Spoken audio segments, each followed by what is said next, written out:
Kamusta ka na?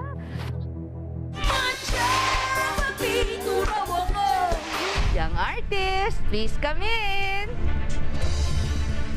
Ay!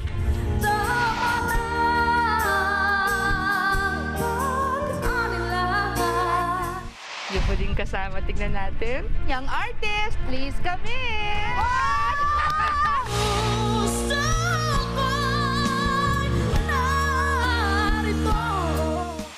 Feeling ko, nagbibinatilyo na kayo, kayong tatlo.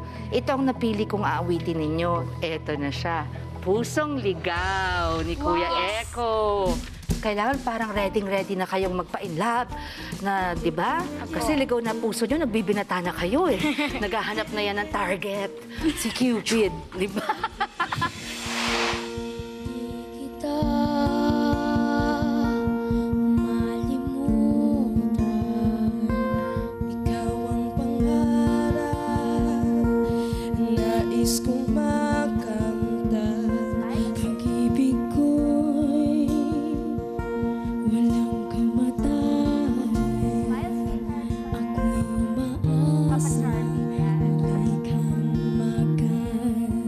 Ang iingatan lang, huwag lagi nakatingin sa baba. You sing to your audience, ha?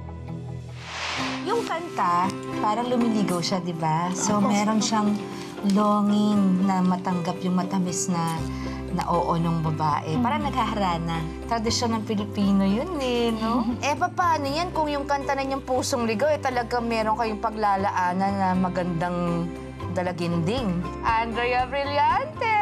Hi, nice to meet you. Thank you, pinagbigyan mo ko. Please have a seat. Kinilig ako, ang ganda niya. O, sige nga. Yung mga pick-up lines. O, yung Hanse, mauna ka kay Andrea. Lapitan mo si Miss Andrea. Ayan. Ka ba? Bakit? Kasi nakakulong ka sa puso ko. Ayan. Tapos, John, ikaw. Wala na. Hindi na ako nakapag-pick up line kasi natulala na po ako. Sige, Barya Jace. ka ba? Ha? Barya? Barya. Bakit? Kasi araw-araw lagi kitang kailangan. Andrea, may message ka ba para sa kanila? Para ma-inspire sila lalo sa battles, lalo na sa pagpe-prepare. Dapat, ramdamin niya din yung kanta. Kunyari, pag nakakakilig yan, kiligin mo si mga Yan, yung itsura nyo. Ganyan. Ganyan. Basta yun, i-enjoy nyo lang. Yun yung pinaka-importante.